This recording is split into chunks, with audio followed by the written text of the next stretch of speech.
Why did Pan-Arabism ultimately fail to unite the Middle East? Imagine a dream where all Arab countries come together as one. That was the idea behind Pan-Arabism, a movement that started with big hopes. It began in the late 1800s when Arab intellectuals wanted to revive their language and culture. They saw shared history and language as the glue that could hold Arab nations together. During the early 1900s, Arab students and thinkers pushed for independence from the Ottoman Empire and colonial powers. They believed uniting could help them stand stronger against foreign control. In the 1950s and 1960s, the idea gained real momentum. Egypt's President Gamal Abdel Nasser was a key figure. He promoted Arab socialism and wanted to create a united Arab world. The most notable attempt was the United Arab Republic between Egypt and Syria from 1958 to 1961. It was a bold move, showing that political unification was possible. But it only lasted 3 years. The union fell apart because it was hard to keep two countries together with different interests and leadership styles. One reason Pan-Arabism failed was that each country prioritized its own needs. Leaders wanted to protect their own power and territory. For example, Libya's tribal ties made it hard to fully embrace Arab nationalism. Many Arab nations had their own economies, military, and political systems.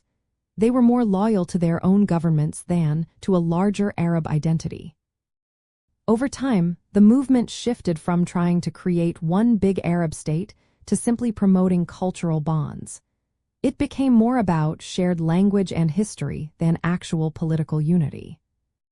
Another obstacle was the presence of other ideas competing with Pan-Arabism. Some Arab countries followed different political ideologies like Baathism. Religious identities also played a role, especially between Sunni and Shia Muslims. Regional conflicts, colonial legacies, and foreign influence created divisions that the movement couldn't bridge. Borders drawn during colonial times became hard to ignore. Leaders had built strong national institutions and didn't want to give up sovereignty. The Cold War made things even more complicated. The United States and Soviet Union were backing different Arab countries.